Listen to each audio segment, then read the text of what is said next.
Welcome to the League of Legends Champion Spotlight, featuring Ekko, the boy who shattered time.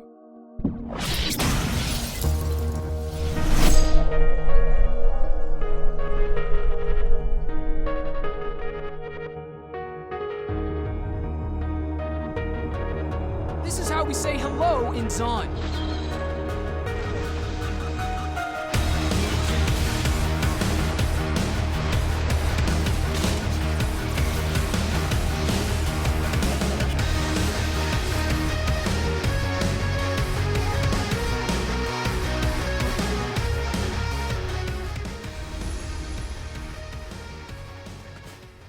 Ekko's a rebellious street kid with smarts, a daredevil genius who uses his inventions to survive and thrive on the corrupted streets of Zon. In-game, Ekko plays the role of a solo lane skirmishing assassin who uses his guile and crowd control gadgets to outsmart and outmaneuver his targets before blinking in to bludgeon them down.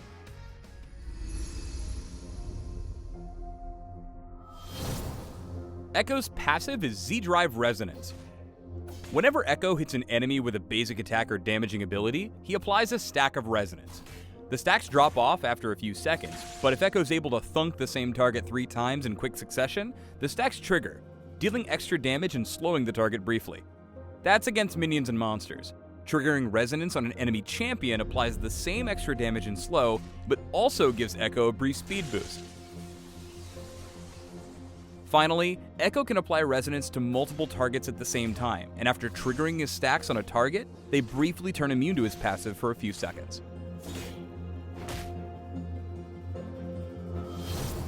Ekko's Q is Time Winder, a medium-range skill shot that serves as his primary damage and harass ability. Ekko tosses out a chrono gizmo that damages all units in its path. Once the device reaches its max distance or strikes an enemy champion, it expands, creating a large but short-lasting slowing field. After it collapses back down, Time Winder shoots back to Ekko, dealing extra damage to whatever the ability strikes on its way home.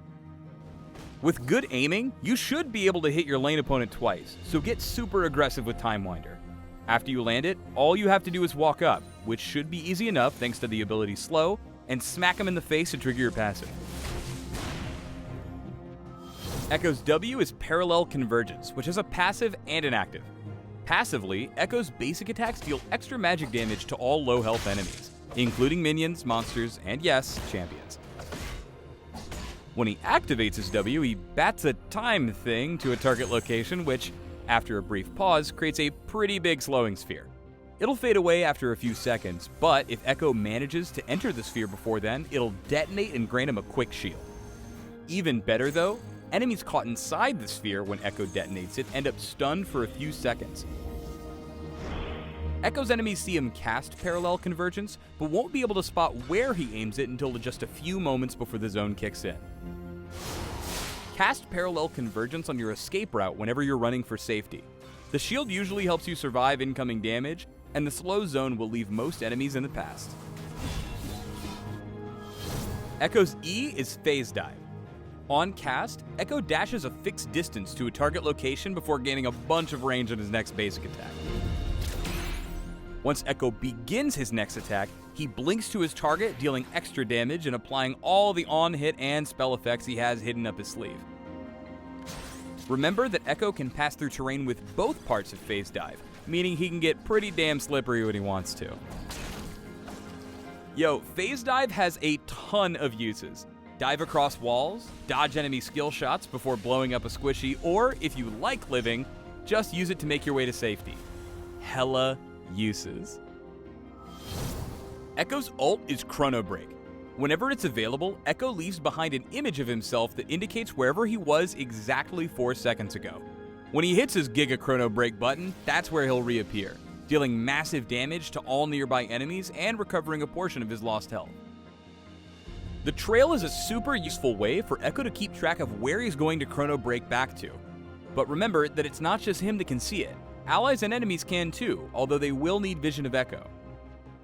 Note that Ekko briefly turns untargetable and invulnerable whenever he uses Chrono Break, and that when he reappears, he'll heal up based on the amount of punishment he's taken over the last 4 seconds. Use Chrono Break to dive a little bit deeper, or abandon your teammates when the fight goes wrong. It's not your fault they can't time travel.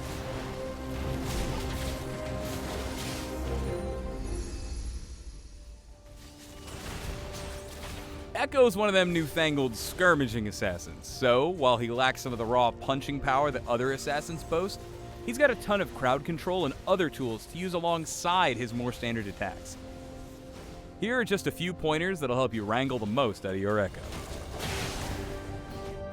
Ekko's too squishy to start fights, but his kit makes him incredible at setting up areas for your initiators to go in. Here's what you want to do. Start by aiming parallel convergence over wherever you want the fight to happen.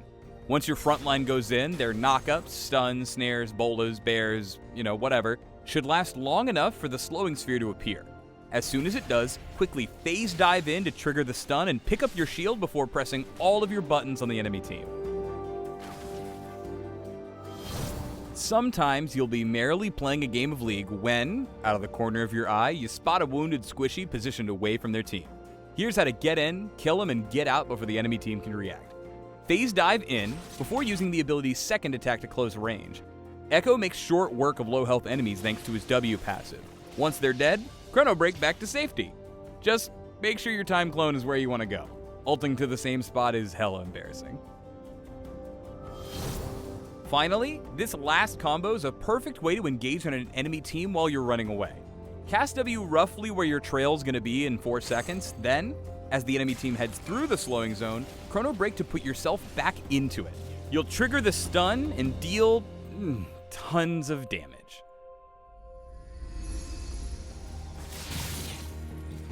Keep an eye out for opportunities where you can abuse your opponent's cooldowns. Even from level 2, you'll have enough threat to punish mistakes, so while it's okay to poke and farm from range with Time Winder, don't be afraid to get aggressive when the time is right. Chrono Break gives Ekko all of the tools he needs to go in and turn around seemingly lost fights. Here, he times the ability perfectly, dodging Lux's ult and styling for the triple. As you start grouping, try using parallel convergence to set up traps for the enemy team. Without vision, they'll walk right into your stun and pretty much hand you a free kill. Also, while we're on this clip, check this out. Dodging abilities with your E's blink requires some predictive play, but when you pull it off, it looks super sick. Alright, so this is how to not play Ekko. With poor positioning, you'll quickly end up giving huge chunks of your life to super avoidable poke. Sometimes so much that you're forced to ult just to try and survive otherwise lethal damage. No matter how cool you think you are, you're still pretty squishy, so try to save your ult for the enemy team and not to cover your mistakes. By using Chrono Break just to reposition, Ekko totally catches Lux off guard and immediately puts her team on the back foot. Speed boosts from his passive, along with Phase Dive's 2 gap closers, mean that your enemies are going to have a pretty hard time getting away from you, even if they're flying a biplane. That's cheating. Alright, final clip time. Ekko nearly dies like 4 times or something stupid. He survives Shockwave by Chrono Breaking through it before dancing on the brink of the fight time and time again. Check out his positioning here. Because he never commits and positions at the edge of the fight, he can use Time Winder to whittle his enemies down and go in when it matters. Thanks to Maokai, he's able to dive back in with a shield and pick apart the enemy team. Oh, and he also totally outplays Zac with some fancy phase dive footwork. I guess Zac's echolocation wasn't quite good enough. Oh man, we almost made it without a pun.